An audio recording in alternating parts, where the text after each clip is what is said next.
Welcome to It's All Recruiting, the show that looks at everything through the lens of recruiting. I'm your host, Jim Stroud.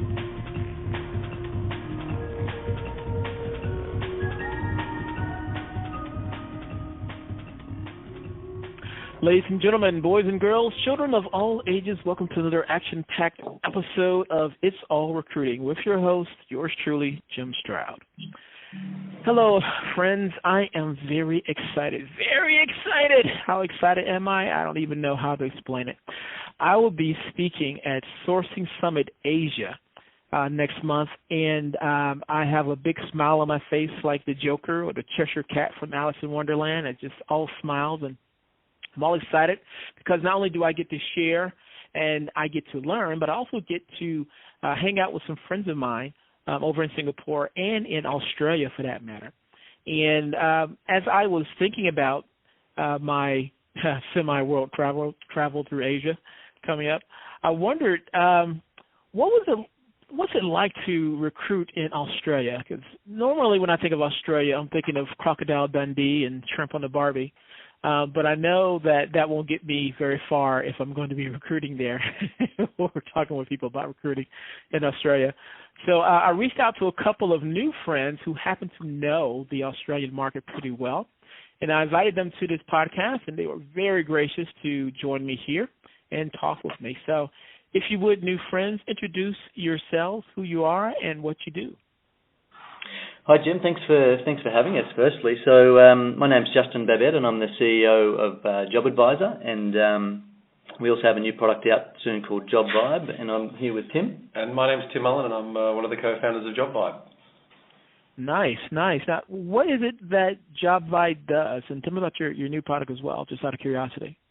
Okay, so Job Advisor is our first product, jobadvisor.com.au. It's an employer branding tool, for lack of a better term. Basically, the way that we operate is to help employers to find candidates that are a good culture fit, and to help employers to be more transparent in the way that they, communicate their story and what it's like to work for their business to the candidate market. And our new product, Job Vibe, which is vibe.me, jobvibe.me, is a tool that's also related to transparency. So in terms of managing staff once they're in the business and retaining staff, we're obviously still big believers in transparency as it relates to the way that employers engage and build engagement within their culture. And Job Vibe is a tool that helps them do that. Okay, very cool. Now, if you would, tell me about recruiting in Australia. How difficult is it these days, or is it not difficult at all to recruit in Australia? It's a very big question, Jim. Yeah, look, it depends on the role, I guess. My background's IT and digital media recruitment, and I used to run a business in Australia called Expand Group, which is, been around since around 2000, 2001, and we've seen the market evolve a lot over that time, and like with all things, it goes through peaks and troughs, and I think at the moment it's becoming increasingly difficult to find good candidates again. Our unemployment rate's still reasonably low, and when that's happening, the available talent market is pretty restricted, and so it's the same challenges that you'd probably find in the US. I think there's a lot of similarities between the Australian and the US market. You mentioned Asia, and I guess I've got some experience in Singapore as well, and I think the same challenges exist there. It's probably exacerbated in Singapore because the Singaporean market seems to be doing very, very well. So, but look, in Australia, I guess the usual suspects exist of job boards. LinkedIn is obviously a very widely used tool. Social media is dabbled with. I don't think anyone's really nailed social media as a recruitment channel, at least in terms of when you measure where the placements are actually coming from. I think if you look at the stats in Australia, the majority of placements are still coming from job boards like Seek, for example. A couple of the big job board aggregators like Indeed are in the market now, and Australia has its own aggregatedjobseeker.com, which is now owned by Seek. And I guess the aggregators are doing a pretty good job in providing a lot of volume. Probably the biggest challenge, though, if you can consider those points around the job board market, is one of quality rather than quantity. And have you had the similar sort of experience in the US market? Is quality the biggest challenge for you guys? Well, I guess it's sort of across the board, and again, it also depends on what you are recruiting for. Here, it's not a matter of finding people per se, and even in saying that depends on what you're looking for. If you're looking for a data scientist, for example, you may have some sleepless nights. But if you're looking for something that's more plentiful, let's say a Java developer, it won't be hard finding them. The challenge is getting them to leave where they are and come to you.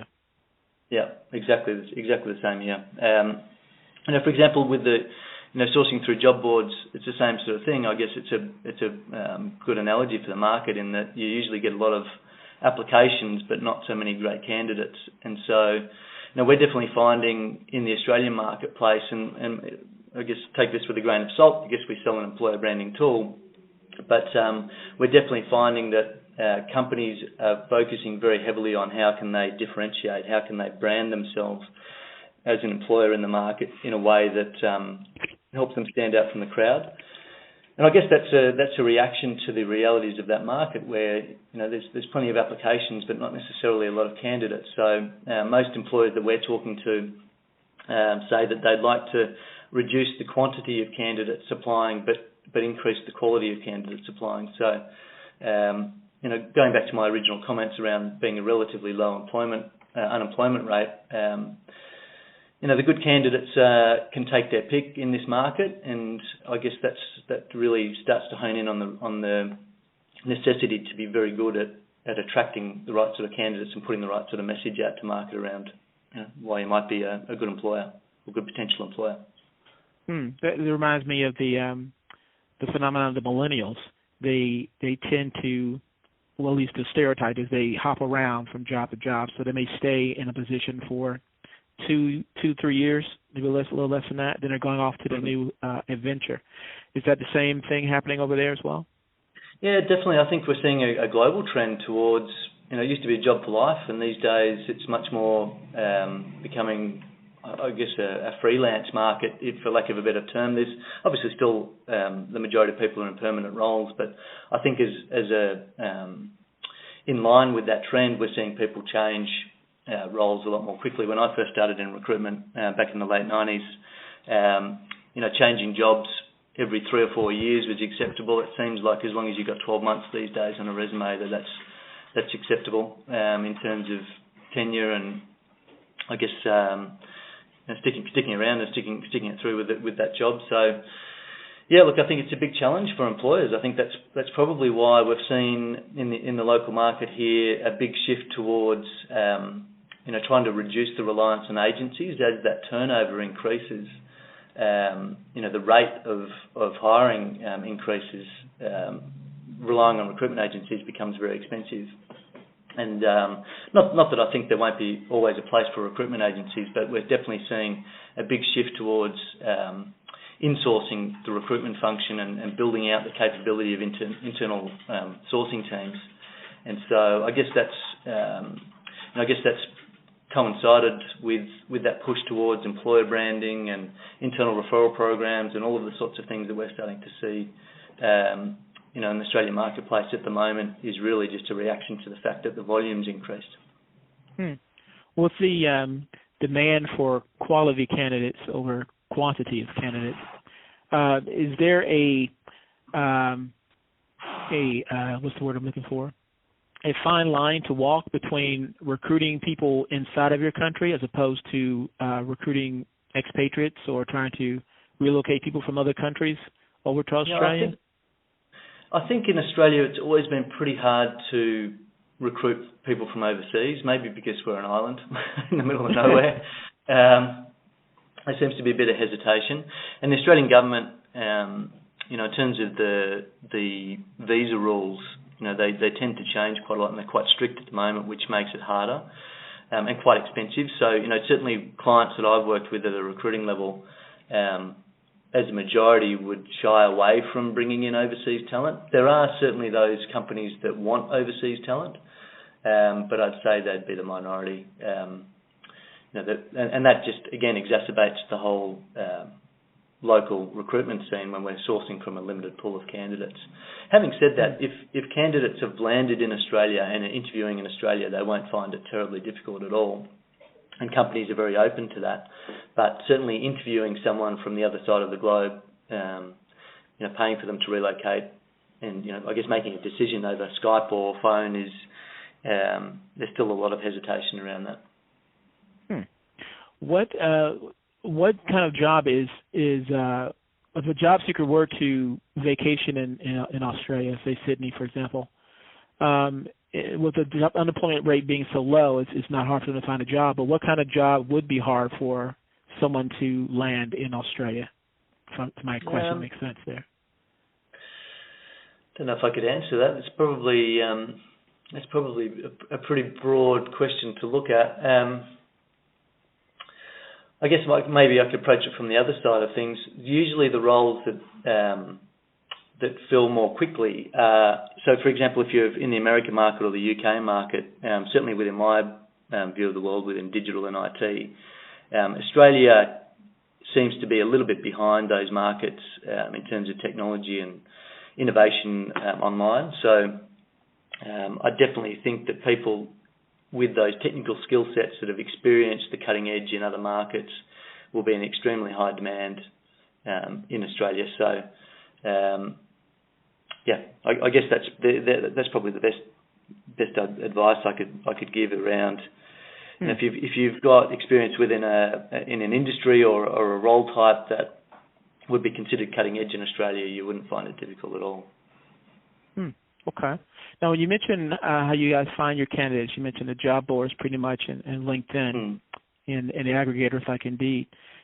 Here in the States, we do a lot of sourcing, doing Boolean searches to find candidates on the internet through search engines and so on.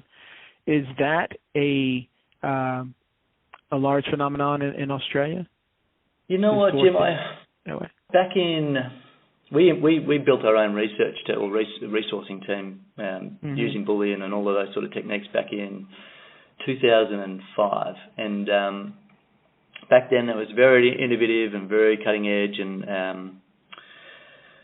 I think there's definitely a strong place for it.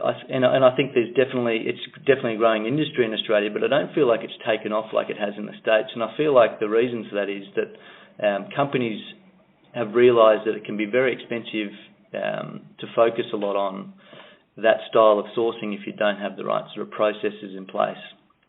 So what I mean by that is that if you're a recruitment agency like I was running, and you're investing a lot in sourcing and research and whatnot, you need to make sure that you're getting an outcome for that time spent. Otherwise, it can be very expensive. And so. Yeah, look, I think we're probably a little bit behind you guys in that sort of side of things, but it's as a skill set and as something that's reasonably well known in this local market. I think it's pretty well established. That's a good way to source talent, particularly when it's a rare or hard to find skill set.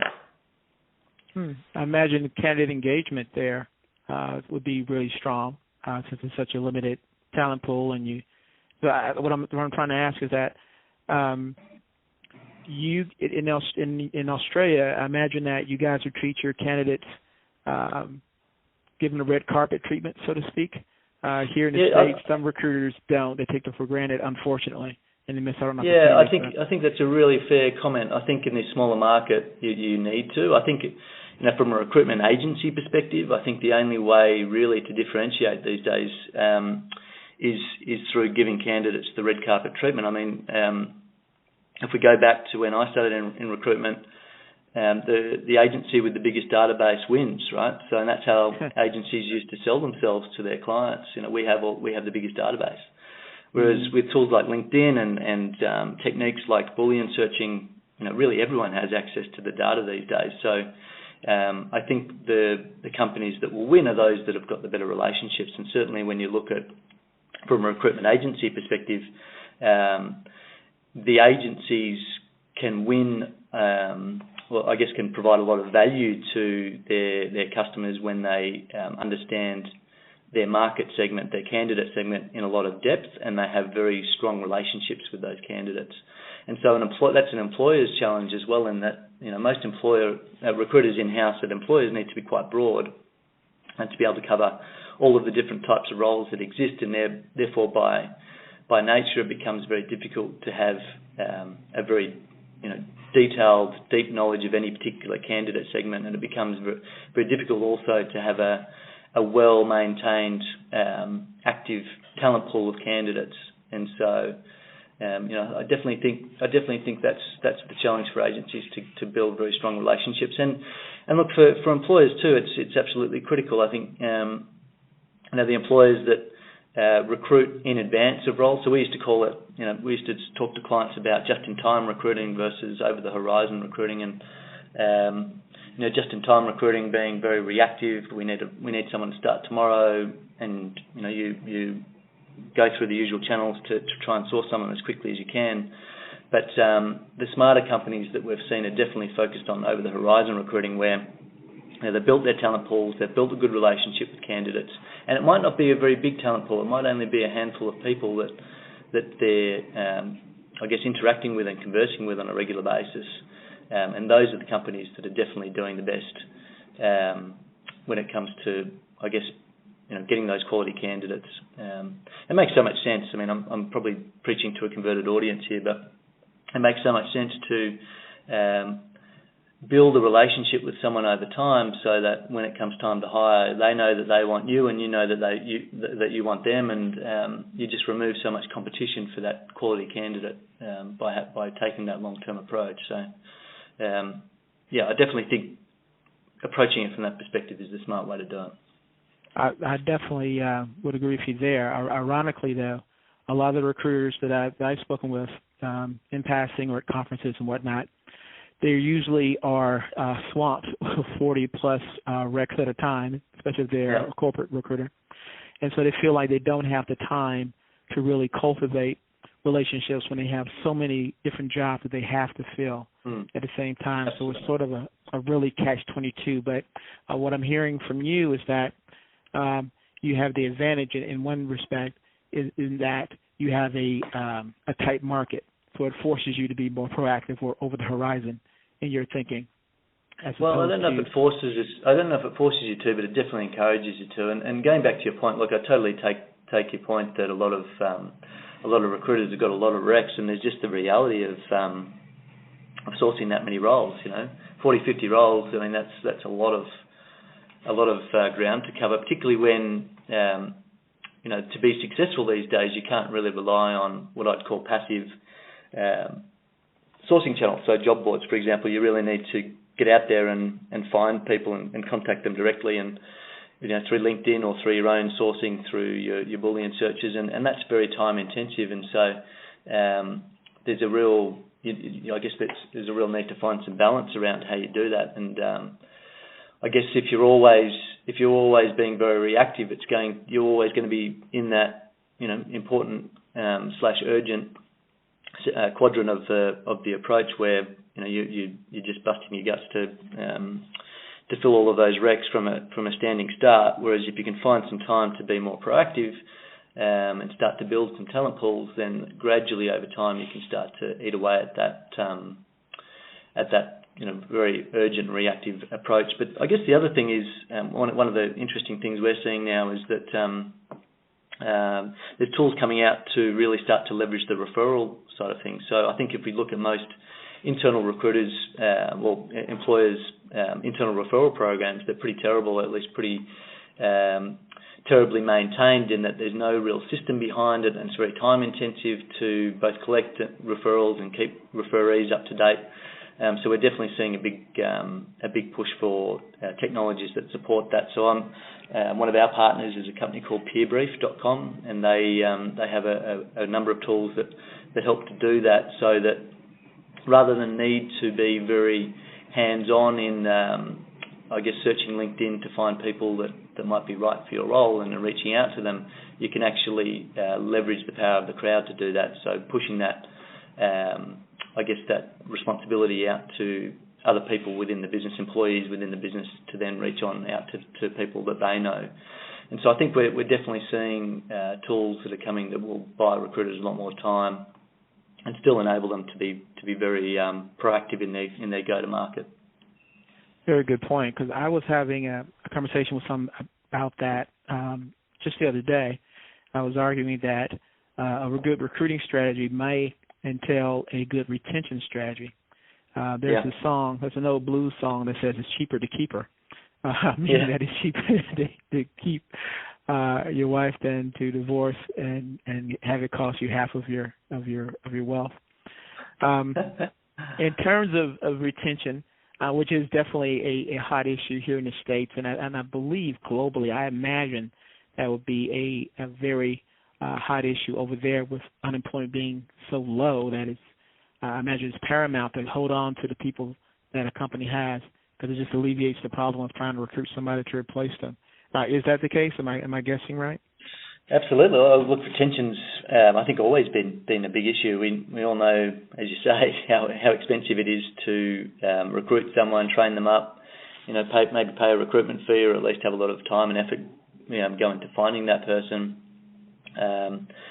And then to have them walk out the door, and you're back to square one, that's extremely expensive, right? So I think retention's always been a big part of it.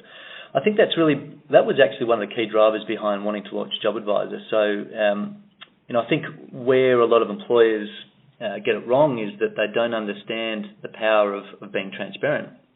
There's a natural inclination from recruiters, and I've been guilty of this too, that you see a great candidate and you want to sell them the dream. You want to tell them how great it is. You've got to join this company for X, Y, Z reason.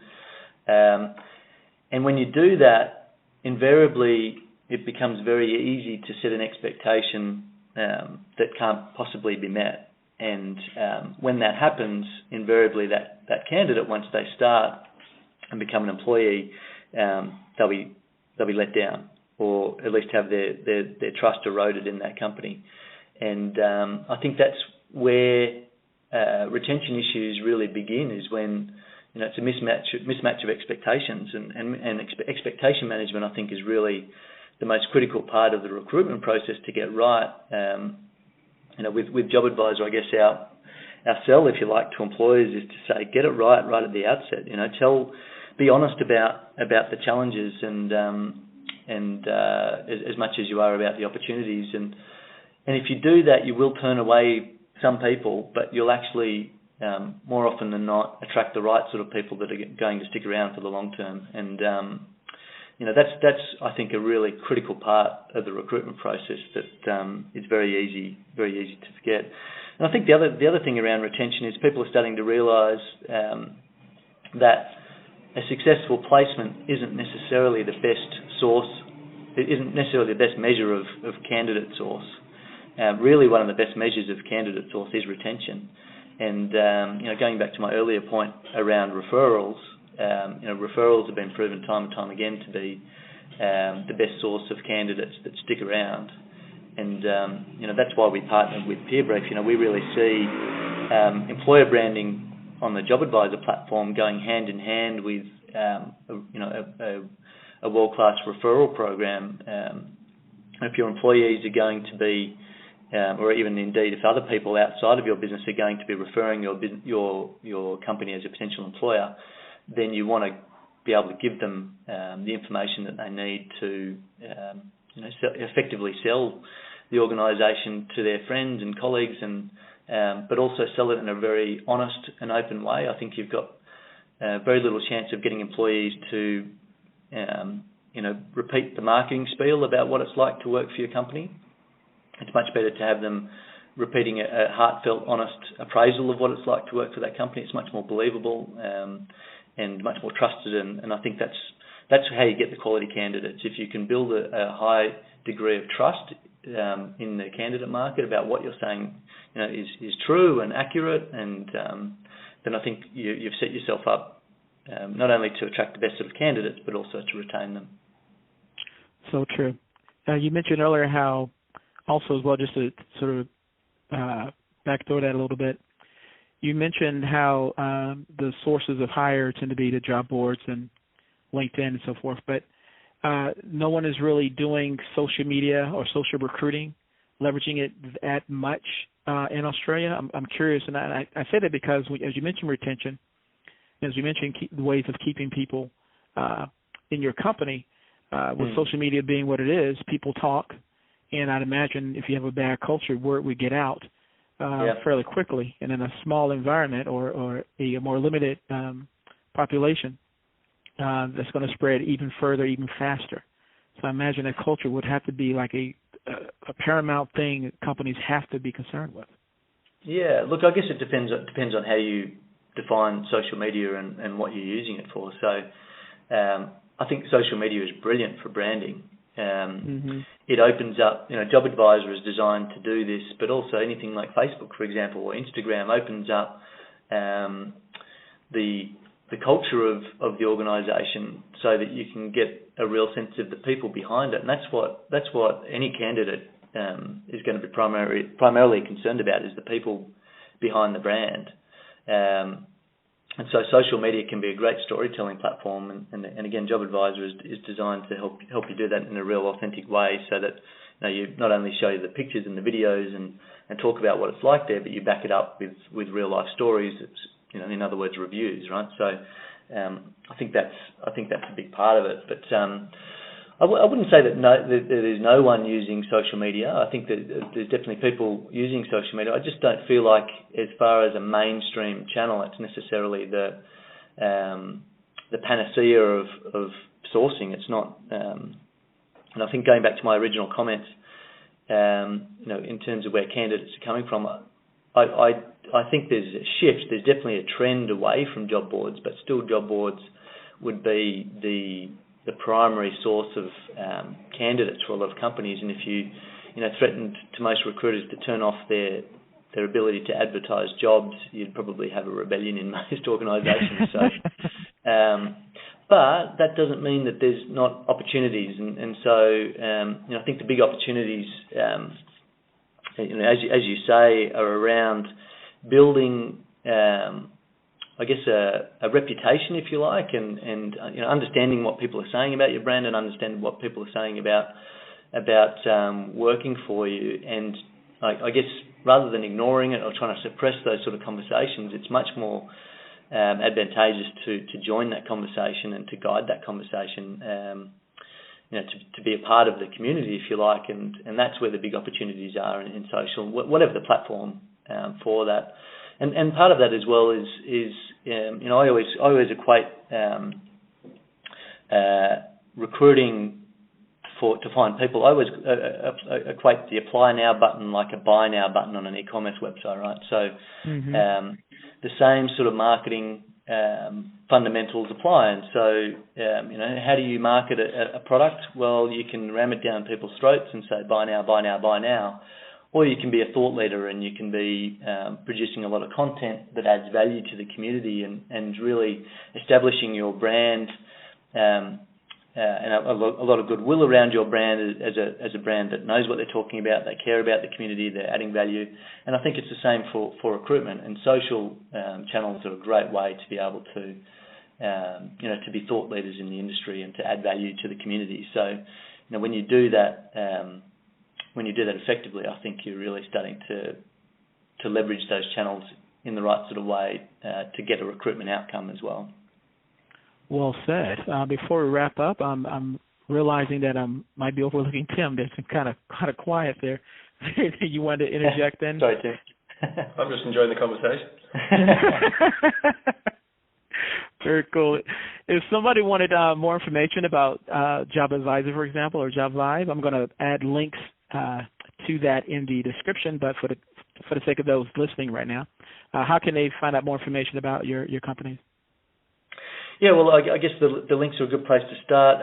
Look, we're really excited about Job Vibe. I think it's a natural extension of Job Advisor in a way, but it's a standalone product. Maybe I'll let Tim talk about that. Might be your.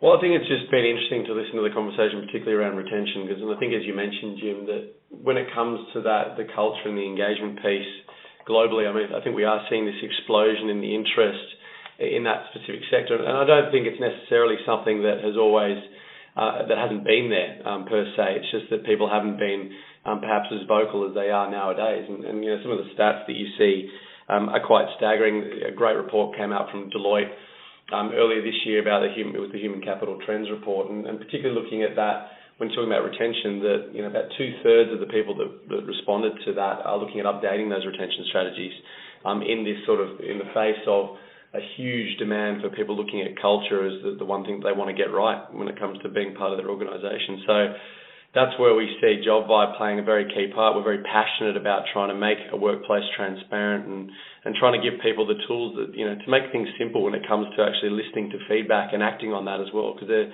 have been some of the major concerns that people have often had. One, are you listening to me? But two, are you then actually taking any feedback or action off the back of that? So, for us, if you wanted to have a look at more information, the website is a great place to start.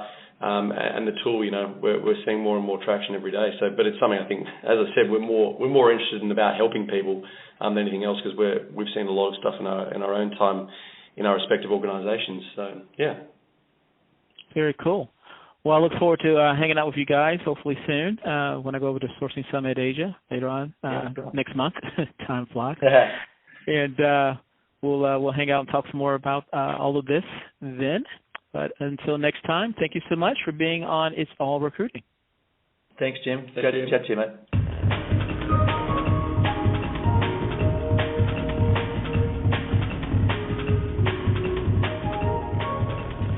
Thank you so much for listening.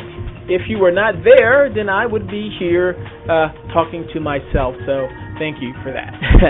If you would, check out the links in the podcast description because they are there for you. Finally, if you love what you heard, hate what you heard, or not quite sure what you just heard, I want to know about it. Connect with me on Twitter @JimStroud or LinkedIn or Google+, or pretty much anywhere you find me online. I'm everywhere.